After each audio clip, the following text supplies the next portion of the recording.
This is a huge game of football. West Ham against Everton. So much on the line. It's so tight down the bottom. We've actually spoken about managers possibly losing their jobs. And in particular, it really does feel like, and maybe it's lazy journalism, but it doesn't feel like it. But this is a game where, West Ham take on Everton, and whoever loses, if one team loses, and certainly if they lose badly, the manager will be making his way.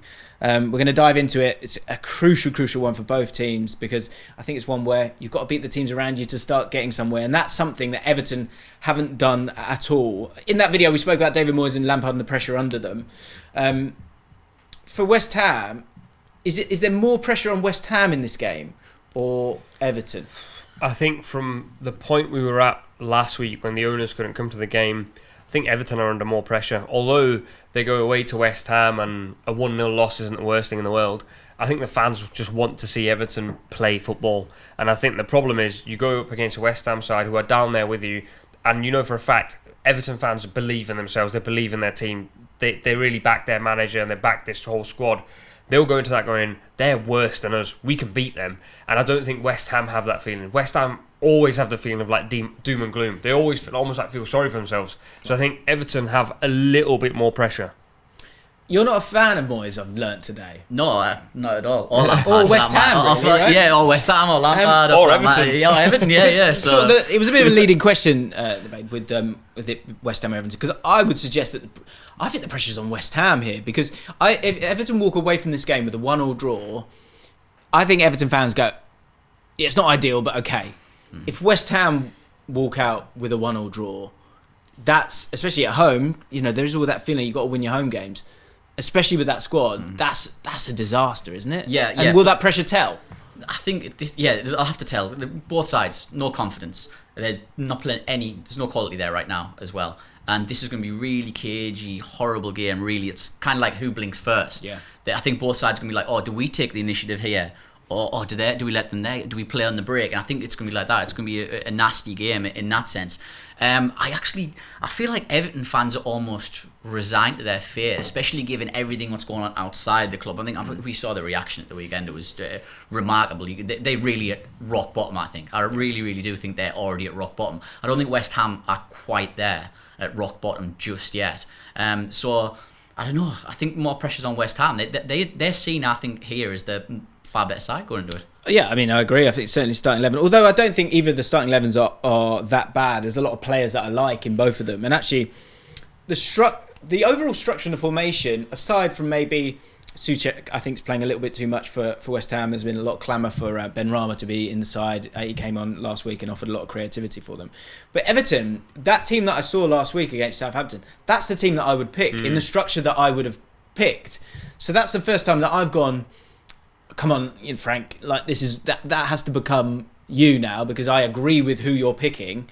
But because James Allcott agrees, that is the plan. Frank Lampard. And that means it's correct. But yeah, so going into this game, it's just such a tough space for both of them. And I think the one guarantee is there's not going to be many goals in this. If you have a look at the last four results, Everton won 1-0, West Ham winning 2-1, West Ham winning 1-0, Everton winning 1-0.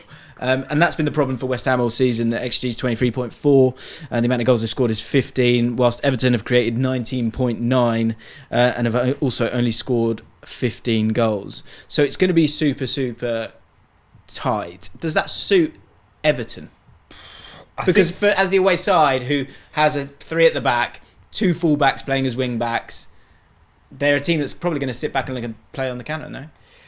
And the weird thing is, though, and like West Ham don't really want the ball either. This is genuinely a case of like who travels best in possession. So you've got I think it's Declan Rice versus Onana, because they've been the two best players in possession for both these sides. Yeah. I think both. I'd actually say Rice is a little bit out of form. I think Onana's actually okay. He's doing all right. The problem for both of these sides is they don't know how to play out from the back. They don't know how to get the ball into their forwards, which is why the XG for Everton in particular is really low. I think West Ham's is a little bit inflated because I think they've had a couple of penalties. But I think West Ham have the tools to actually take the game to Everton. I think Benrahma has to start. You've got to start these players that can create moments for you, because that's how you stay alive in the Premier League. I don't know if Everton have players that have moments in them there. I think that's a really good point, because when you are struggling, what you need is I don't want to swear, but I used to call them like, see if you can work it out, FU players. So FU players, they don't care what the situation is. They're just ballers. They're just you never have to worry about their control if the team's doing well or doing bad. And then you've got your other players, your Lee Catamoles, no offence Lee if you're watching, where you if he's playing with confidence, he might play the odd through ball, but otherwise, if he's not and the confidence isn't there, it's going to bounce up. He's a 3-touch player. You need those players who don't care to just create something for you to build something.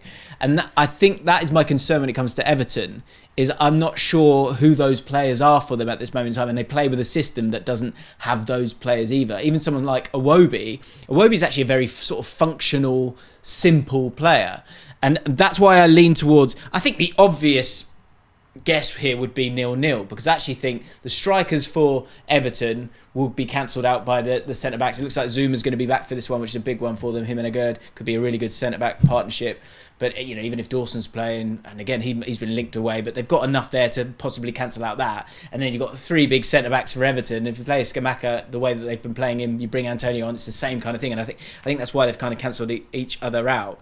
But I do feel like if there is going to be a winner in this game, I feel like it is West Ham, because of that little spark of quality and creativity that Jared Bowen has, although he's not really been showing it, that Ben Rama has, Fornals if you want to get him in the side, Paqueta of course as well. That team shouldn't be there, should it? Yeah, of course.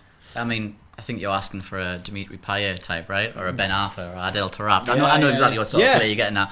I really do. I actually think Onana can be that type of player for Everton. I really do. I think he's got a really good character on him. Incredible ability to carry the ball box to box.